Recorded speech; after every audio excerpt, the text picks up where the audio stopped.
Assalamualaikum warahmatullahi ta'ala wabarakatuh. Bismillahirrahmanirrahim. Innal hamdalillah nahmaduhu wa nasta'inuhu wa nastaghfiruh wa na'udzu billahi min shururi anfusina wa min sayyiati a'malina. Man yahdihillahu fala mudilla lahu wa man yudlilhu fala hadiya lahu. Asyhadu an la ilaha illallah wa asyhadu anna Muhammadan abduhu wa rasuluh la nabiyya ba'da. Amma ba'du.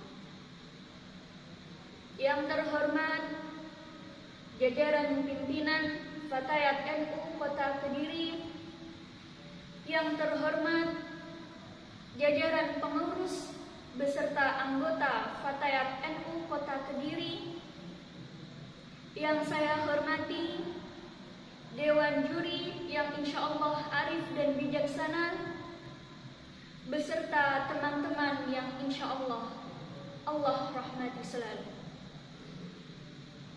Akhwatina rahimakumullah.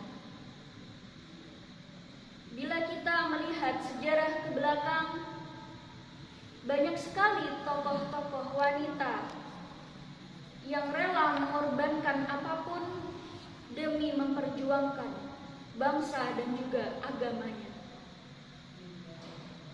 Seperti contoh istri Nabi Muhammad SAW yang pertama, Sayyidatina Khadijah. Sebelum menikah dengan Rasulullah, beliau adalah saudagar kaya raya yang bermartabat dan dipandang di kalangan masyarakat Mekah. Setelah beliau memutuskan untuk menikah dengan Rasulullah, beliau rela mengorbankan segalanya. Terutama ketika Rasulullah diangkat sebagai Nabi dan Rasul, beliau rela menerima segala cacian, makian, pandangan buruk dari masyarakat Makkah.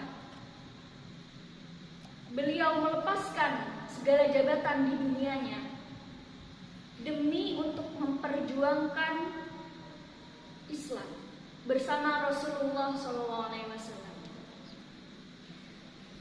Yang kedua, ada istri Nabi Muhammad SAW yang lain, yaitu Sayyidatina Aisyah, di mana beliau mengorbankan masa mudanya, masa belianya, yang seharusnya masa-masa itu adalah masa-masa untuk kita sebagai wanita bermain-main bersama teman yang lain.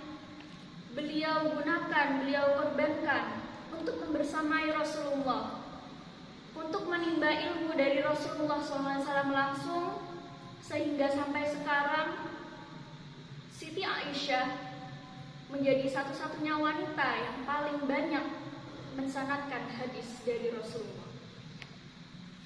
Kalau kita melihat tokoh-tokoh dari bangsa kita Indonesia, ada Cut Nyak. Beliau seorang pejuang dari tanah Aceh, rela mengorbankan apapun demi mempertahankan bangsanya, demi mempertahankan tanah kelahirannya Aceh, dan juga demi mempertahankan Islam. Dan contoh lain ada R.A. Kartini. Dengan jasa beliaulah kita sekarang sebagai seorang wanita bisa mengenyam pendidikan yang sama dengan laki-laki. Sampai-sampai R.A. Kartini ini dinobatkan sebagai salah satu hari peringatan nasional. Lantas, kita sekarang, apa yang sudah kita perjuangkan, apa yang sudah kita korbankan untuk bangsa dan juga agama? Yang dapat saya tarik kesimpulan dari empat wanita muslimah hebat yang tadi saya sebutkan, beliau sama-sama memperjuangkan kebaikan. Kebaikan untuk memperjuangkan agamanya, bangsanya, derajat wanita, dan juga sebagainya. Seperti dalam Al-Quran, surah Ali Imran ayat 104, Allah berfirman, Bismillahirrahmanirrahim. Waltakum minkum ummatin yad'una ilal khairi wa ya'muruna bil ma'ruf wa yanhauna 'anil munkar wa ulaika humul muflihun. Dalam ayat tersebut dijelaskan bahwa sebagian golongan Allah perintahkan untuk menyeru kepada kebaikan, menyuruh berbuat ma'ruf, dan juga mencegah hal-hal yang mungkar.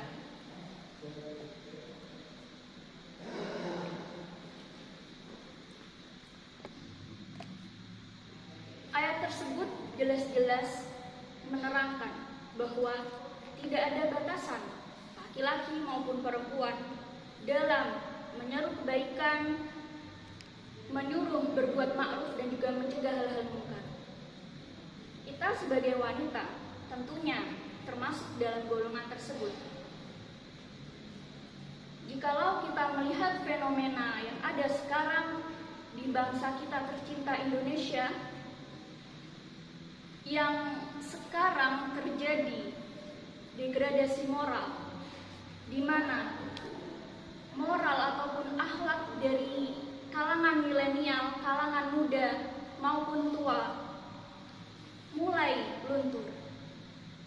Moral tinggi yang kita miliki sebagai bangsa yang luhur perlahan luntur karena adanya globalisasi dan juga pengaruh-pengaruh dari luar. Padahal jikalau suatu negara, warga negara tersebut berbuat kezaliman, pasti negaranya juga ikut zalim. Maksud dari zalim, negaranya pasti tidak berkah. Kalau tidak berkah, pasti banyak kejahatan di sana sini.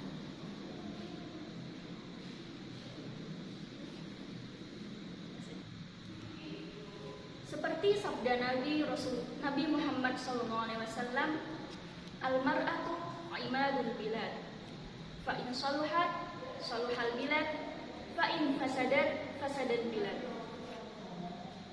Kita sebagai wanita itu adalah tiang negara.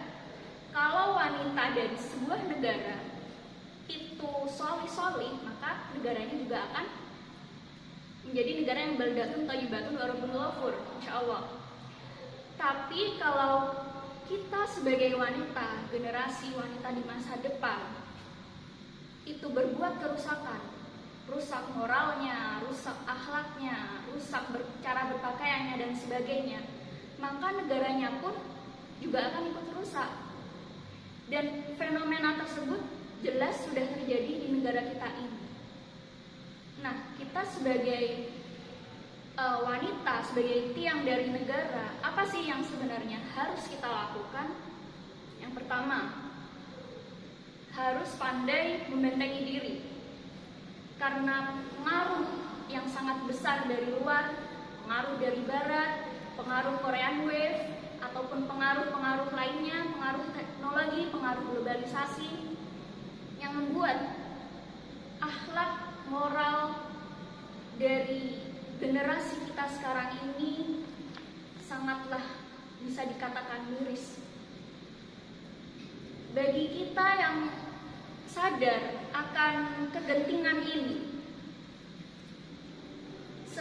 hendaknya selain membentengi diri, juga perlahan-lahan mengajak teman-temannya yang sekiranya sudah sedikit melenceng dari jalur kebaikan, dari jalan yang lurus, agar kembali lagi ke jalan yang lurus. Karena ketika rusak suatu kaum, maka negaranya pun akan ikut rusak. Karena meskipun di dalam negara tersebut banyak sekali macam-macam kaumnya, kita sebagai generasi yang masih peduli dengan masa depan bangsa harus selalu memperkuat iman, memperkuat intak dan juga iptek. Nah, dan yang sudah sadar bahwa kita wajib memperkuat intak dan iptek, maka teman-teman yang dirasa intak dan ipteknya itu kurang, kita ajak perlahan agar perlahan-lahan perbaiki kualitas intak dan juga ipteknya. Kalau teman-teman masih ragu untuk mengajak ke arah kebaikan, tenang saja, karena Allah sendiri yang berfirman dalam Al-Qur'annya surah Al-Ankabut ayat 69 yang berbunyi walladzina jahadu fina lanahdiyannahum subulana wa innallaha lama'al muhsinin.